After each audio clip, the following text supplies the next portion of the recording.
Assalamualaikum warahmatullahi wabarakatuh. Halo teman-teman semuanya, sebelumnya perkenalkan nama saya Andi Saputra. NIM saya 202320620393.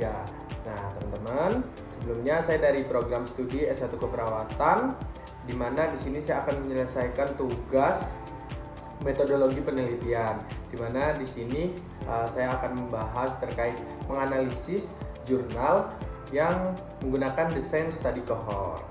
Oke, kita langsung saja ya teman-teman ke penjelasannya.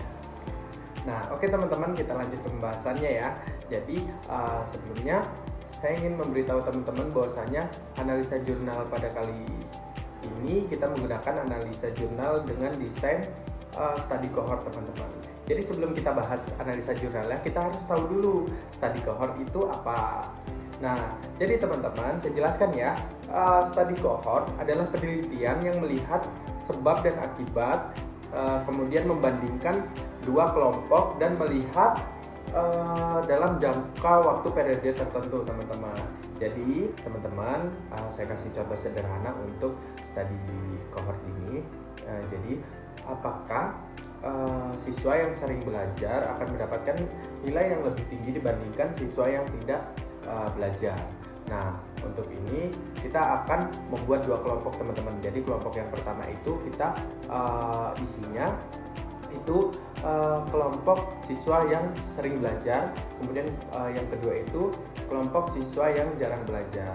Kemudian setelah itu nanti kita amati selama 1 semester dan akhirnya kita lihat hasilnya teman-teman. Setelah itu kita lihat jika memang nilai yang mendapatkan nilai lebih tinggi itu adalah siswa yang sering belajar, berarti belajar itu berpengaruh teman-teman. Jadi contohnya seperti itu ya teman-teman. Oke teman-teman, jadi udah paham ya study cohort itu apa. Oke, kita lanjut ke analisa jurnal penelitiannya teman-teman. Oke teman-teman, kita bahas ya untuk jurnalnya yang menggunakan desain penelitian study cohort.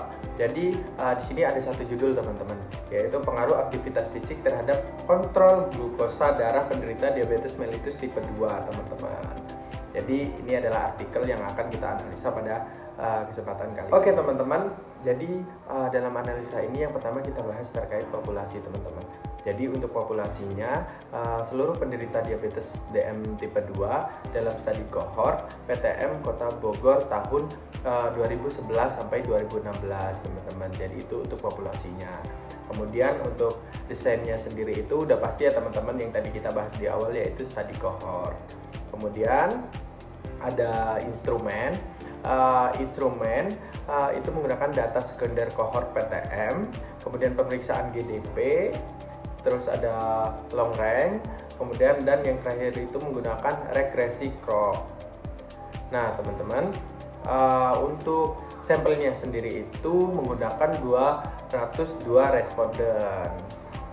Nah teman-teman, untuk hasilnya sendiri dari jurnal yang berjudul pengaruh aktivitas fisik terhadap kontrol glukosa darah pada penderita diabetes mellitus tipe 2 ini, itu tidak terdapat hubungan yang signifikan antara aktivitas fisik dan kontrol glukosa darah teman-teman.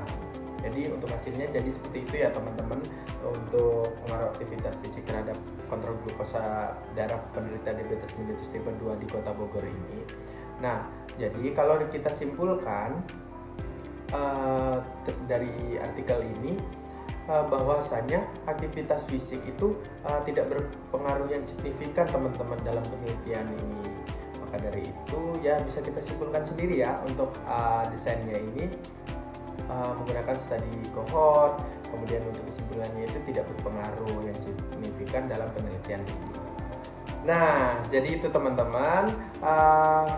Untuk kesempatan kali ini, terima kasih telah menyimak penjelasan dari saya. Semoga penjelasan dari saya bermanfaat untuk teman-teman semuanya. Mungkin cukup teman-teman dari saya akhiri. Wassalamualaikum warahmatullahi wabarakatuh. See you.